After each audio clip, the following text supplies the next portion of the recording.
All right, so I'd like to begin on Chauncey's claims that if the U.S. were to pull out of the Middle East, that Russia would take over. So Russia does have as much influence in the Middle East as we do, socially and politically. They and Iran are both invested in cases like Syria, like in this quote here where it says, or it's by the national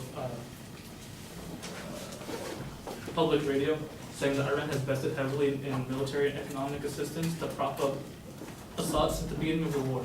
Russian President Vladimir Putin sent military forces to support Syria in 2015, the year after the U.S. entered the war.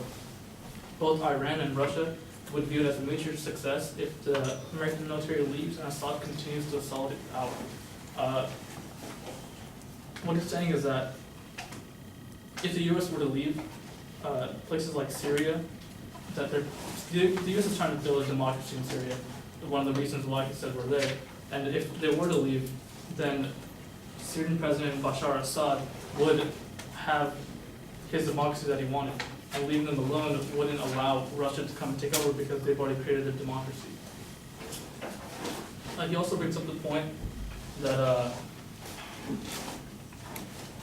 that the Middle East is resentful of our presence, and that they would rather have Russia's presence in them or in their country.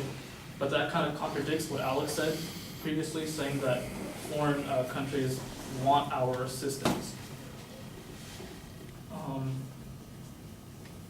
Which brings me to the next point, that if Syria and countries like that want Russia's assistance as opposed to ours, why are we still butting our nose into a country that doesn't even want us there, when by doing so we're building this debt that we ultimately will not be able to ever get out of, and we're putting our own country at risk being involved in countries like Syria and Afghanistan, putting our country and our civilians at fear that at any point we can encounter another terrorist attack.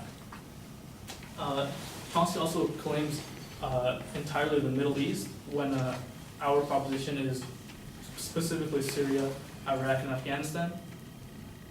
And the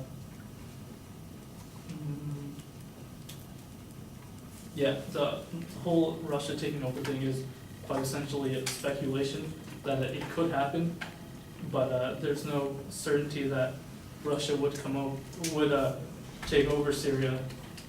It's more likely that Syria, with the assistance that the U.S. has given it, would support its own democracy, as stated before, when as stated in the National Public Report, a U.S. departure would make Syrian President Bashar Assad feel more secure on his grip on power.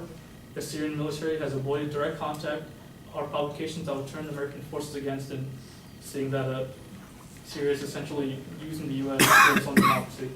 The U.S. military has, in effect, assisted Assad by greatly weakening one of the most dangerous enemies, ISIS. This allows Assad to focus on his military focuses on other threats, and he has defeated most of them. If America were to depart, he could look to reclaim other parts of his country he lost during the past 7 years. So seeing that if America were to leave, it is most likely that Syria would continue to live on their own democracy as opposed to Russia taking over. Thank you.